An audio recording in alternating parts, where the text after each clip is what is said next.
Today, in this economy, even princesses have to take on a side hustle or three. This is CheckPoint.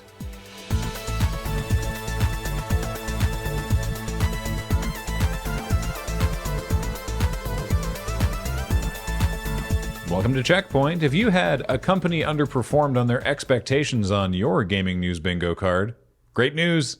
If you had a 14-hour trip between Seattle and San Francisco, you're not playing bingo, you're playing Ticket to Ride. F-Zero for the Super Nintendo just got 10 new bonus tracks, thanks to some internet sleuthing, old Satellaview cartridges, and a healthy dose of machine learning. Back in 1997, Nintendo of Japan created Satellaview, a satellite modem for the Super Famicom where you could download games and other media, sometimes enhanced with live music and voice acting. The service included 8 weeks of new F-Zero tracks, 4 new vehicles, and a ghost mode, which at the time wasn't that widespread an idea in racing games.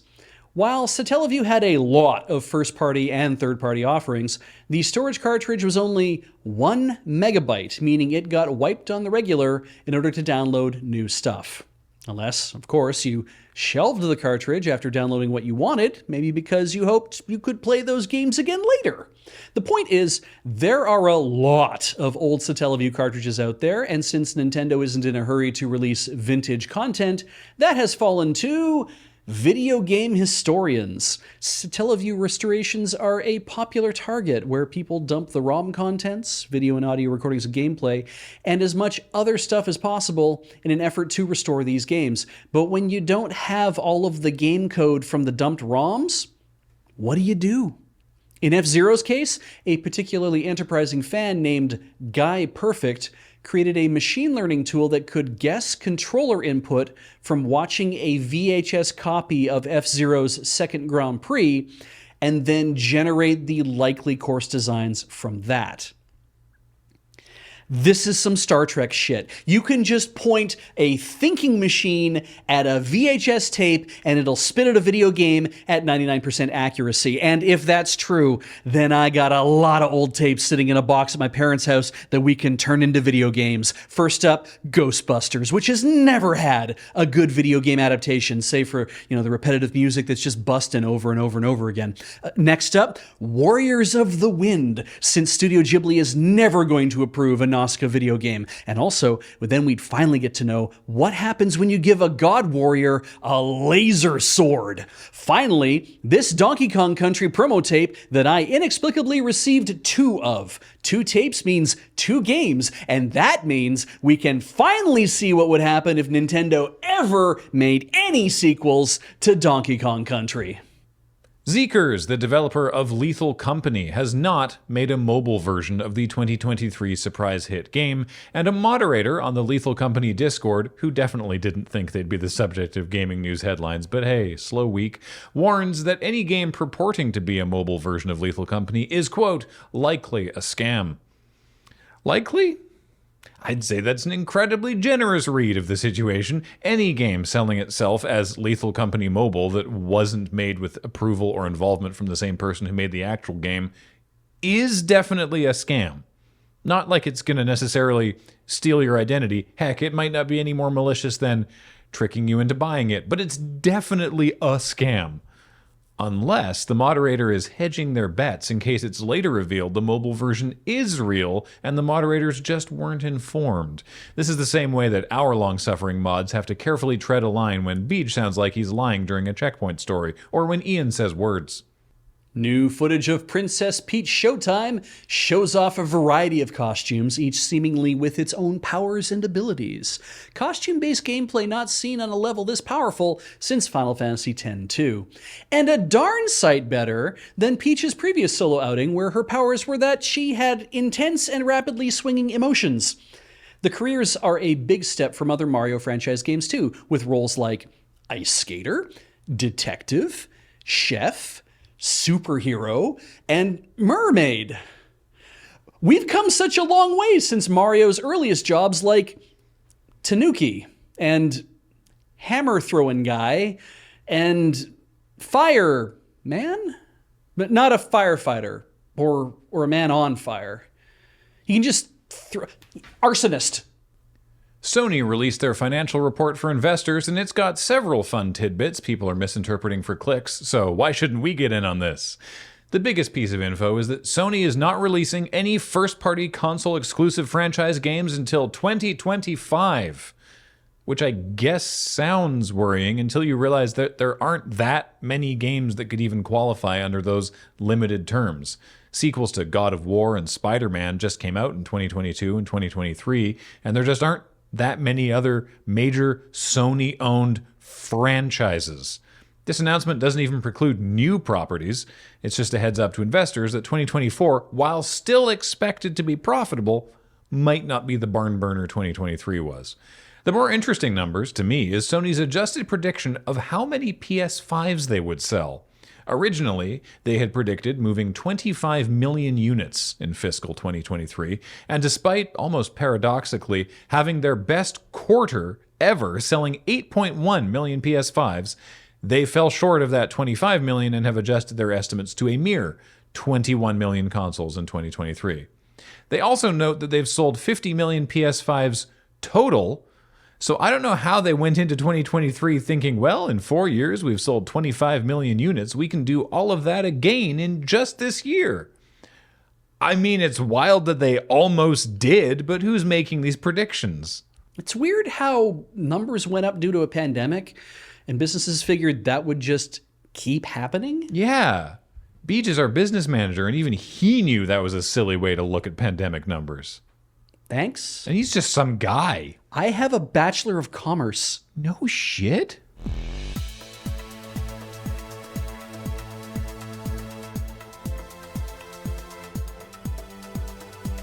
Coming up, Microsoft has announced that they will be announcing the future of the Xbox brand today at time of broadcast, and that's how you know it's going to be major news, that they're flagrantly dodging the CheckPoint writing deadline. My guess? They're making more fridges. Good news. Good news. We now have, at time of recording, half an hour ago, I think, the Xbox podcast, which again, look, it's very impressive for a podcast. It's a presentation, really. They got a stage and everything. Oh, that's nice. Yeah. Maybe it's the old Xbox Studio where they had like that 1v100 game or whatever it was that they used to do, right? Oh, I miss, doesn't that make you sad? 1v100. That makes you sad now, right? Good, I did my job. All right. Good job, Beach. Thank you. Who was there? It was Microsoft Gaming CEO Phil Spencer, Xbox President Sarah Bond, head of Xbox Game Studios Matt Booty, and a host who's not mentioned by name in this article, and Dean Stockwell. Right. Sure. Anyway, apparently, Xbox exclusive games are coming to PS5 and Nintendo Switch. Which games specifically? Sea of Thieves, Hi-Fi Rush, Pentiment, and Grounded.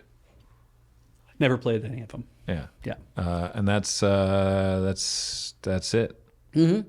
Oh, and Diablo 4 is coming to Game Pass. There we go. That's news. That's also news. I guess. But it's just sort of like, oh, okay. Mm-hmm. What about Starfield or the new Indiana Jones game? No, those specifically not. Okay. It hardly seemed like it was worth building up the hype that they did. When they're like, we've heard you. Don't worry. We've released Sea of Thieves to other platforms now. I could buy it if this was more of a, we're doing this as like, this is getting the train running. Yeah. Right. So we're giving you an indie game. We're giving you a big studio game that's multiplayer. We're giving you another like a smaller version of a AAA game, because Hi-Fi Rush, it's like made by a big studio, but also a smaller version of games they've made. Right. Mm-hmm. Yeah. So it's like, maybe that's the idea, is be like, pick things that we know people kind of liked in different categories and see what happens when we do this, if it actually has an impact on the market. Because if you just released frickin' whatever, if you just released like Starfield to like everything, they're like, there we go. It's like, boom. You haven't proven anything, because there's a bunch of people out there who want to play Starfield, or the new Indiana Jones game is like, boom, everywhere. It's like, okay, you haven't proven what the acceptance level is, but you're not going to do numbers with these games, I don't think. I don't think people are that interested in picking these things up. And it's not Game Pass. They made it clear that here's their core principles. all our games will be on the Xbox platform. All our games will be on Game Pass on day one. Game Pass is only on Xbox. So that's not changing. That's an interesting idea, though, because it at no point does it say that all of our Xbox games will run natively on an Xbox. Yeah. Right. They definitely don't say that part. So it could be a thing that's like we're just taking everything to Game Pass, and your Xbox that you'll be buying from now on will just be a really, really good way to play Game Pass. Yeah. That could be what the future is. Just seems like it was not a particularly thrilling announcement after all that. Are you let down? I don't to be let down. I would have had to have had some sort of specific expectation. Fair. Right? And I really didn't. Because I was like, I don't know what this is going to be. Some people were like, oh, it's, the end of Xbox, of console exclusivity from Xbox's end. And I was like, well, they're not going to do that. Because they were fighting tooth and nail through the FTC thing. Yeah. About stuff that like they had to like agree to not do that to Call of Duty as part of the filings to buy Activision. So I don't know what this is going to be. I'm sure it's going to sound really impressive to them, but it's like games that we previously said were Xbox exclusive are no longer Xbox exclusive and can come to our competitors' consoles. Probably sounds impressive to them and sounds like a big deal internally, and that they had to have a lot of discussions about. Oh, and legally, I'm sure it does too. Yeah. But like Sea of Thieves, Hi-Fi Rush, Pentiment, and Grounded are cool games. Yeah. I'm not besmirching those games, but it's like, oh, that's nice. Yeah. Okay, neat. Yeah. Like I just don't think I don't know what they could have done to make it a big announcement, but it just seems like announcing it 2 weeks ago with Phil Spencer being like, "We've heard you, and you're going to hear big news from us in 2 weeks' time." Is like, when you say you've heard us, who were you listening to? And stories we did talk about, by the way, this I was unfamiliar with the Satellaview. That's amazing. Oh yeah, that's future tech. From I love that. From that era. That's amazing. You know what's great about it? So it's $150 US to buy the Satellaview add-on. That's like $300 today, right? So basically, it was the cost of the Super Nintendo, roughly. You're buying another Super Nintendo on the bottom of your Super Nintendo. And that's it. There was never, as everything I looked into, like trying to find information on like the Wikipedia page, I was reading it pretty fast. Yeah. I didn't see anything about a subscription fee per month. It was just buy this thing and you will have access to stuff that we send you over time. Yeah. And yes, it's 1 megabyte. Like you have to think about what the era was like. A megabyte on a flash, it's like, well. And there's so much presumably lost content from those days. And so I love that they were like, because they have they have an idea of what some of these F-Zero tracks were, but so much of it, like there's not enough that they can replicate, and so they did. Some of it is gone. Someone recorded themselves playing it, and then they're able, because it's mode 7, so it's all just the floor, the area of the track is just one big flat plane with a texture on it, and so they were able to be like, well, we can rebuild it from that because it's just a texture. Yeah. And it's what a cool use of a machine learning device. I'm super jazzed. It's because they're also, I love talking Satellaview stuff because I think it is super interesting, and even though we didn't get it over here, because they had a Legend of Zelda Link to the Past version that you could play through, BS Zelda, because broadcast satellite is what the BS stands for, that had live narration and had CD quality music. Live narration? Live narration. The idea was that you were supposed to be doing things and that it would like narrate parts of a story to you while you were playing the game. And so wait, was it like at 6 p.m. we begin our broadcast? Yes. And you play it and someone's going to narrate it live? Yep. And then after 45 minutes or an hour or two or whatever, it's like then we will do a rebroadcast so you can play it later again. That's so cool. Yeah. It's like how else can you interact with people in this way? And they are recreating it. When I say they, not Nintendo. God, no. No, but never Nintendo. But people who recorded it on audio cassette or like recorded VHS copies of them playing it and then all those kind of things. Basically all sorts of, because let's be honest, Japanese otaku are rabid. They are so good at this kind of thing because they want to keep every little bit. You never know when you're going to be able to see Macross again, so you record it always off of TV, and then you trade the tapes and do whatever. And it's like that was what people were doing: record this stuff. And now they're saying, "Well, I can digitize this and put this on YouTube." And then people are like, "Holy crap! Can we have that? And can we rebuild this? And can we make an English version of it?" And so that's BS is a huge project. That's so cool. Yeah, it's really neat. Also, that Warriors of the Wind poster that you selected has to be the most misleading nonsense I've ever seen. I love it so I don't much. know who that motherfucker was writing the thing there, but that was not Nazca. No, That- she's in the background. She's Is flying she? on her thing. Yeah. Okay. It's so great. And the dude who's got the gun and whatever, we think is supposed to be the dude who comes up to her later, like early on in the thing, who's like, "Oh yes, I have my little fox squirrel friend that I found." Like voiced by Patrick Stewart. That guy in the redub. So everybody on the cover maps to somebody who's in the thing, except the dude on the Pegasus. I have no idea what the fuck that's about. But hey, anime. The Sony investor document was interesting to read because it's all of Sony. It starts with video game stuff, but you keep scrolling down and they're like, "Hey, our music department's going very well." At the Grammys, of the 6 major awards, Miley Cyrus and Victoria Monet and SZA won some of the major awards, and they're on Sony, so that's great news for us. And it's just sort of like, oh yeah, right. And you can see their whole rundown of like, here's where we are and here's where we think next year's going to go. Cool. And it's like, oh, okay. Did they talk about their insurance platform? No, Damn. not that I saw. Sony used to have an insurance platform. I have no idea if they still do, but I kind of hope they do. Maybe it's only in Japan. Yeah, maybe that might be it. Yeah, but it's, I joked about it in the story, right? But like the headlines is like, Sony's not releasing any new games on the PS5 until 2025 or what. Not quite that extreme, but it's like the headlines are obviously purposefully designed to make it sound worse than it is. Yes. When it's like, how many ongoing franchises does Sony like wholly own? Yeah. It's not a huge number. And like I said, they've done the God of War and they won't be a new, I assume they're making another one, but it certainly won't be until next year, maybe the year after. Right. We just had Spider-Man, this year they're leaning on second party titles like Final Fantasy Rebirth. So like they're not in for a bad ride.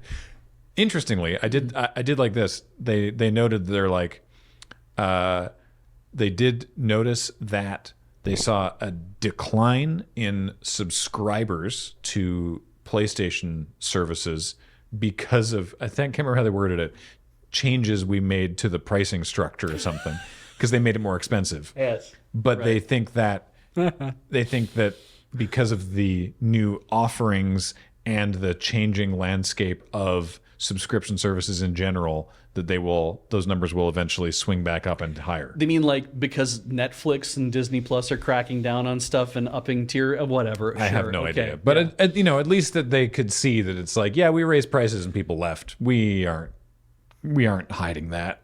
We're not pretending that didn't happen. By anyway. law, they kind of can't. Yeah, exactly.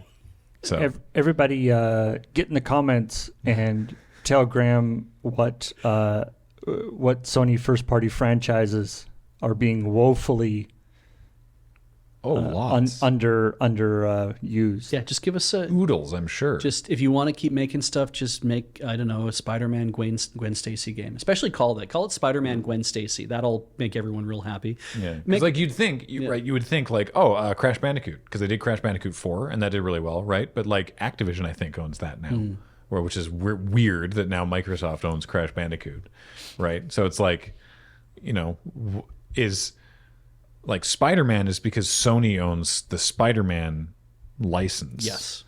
or is licensing the Spider-Man license. I'm not really sure, right? So like, is The Last of Us, is that a first party thing or is that a third party thing, right? Like It was always exclusive to the console. it's exclusive to PlayStation, but does Sony actually necessarily own it? Yeah. And do you make more games out of it? Yeah. I don't know.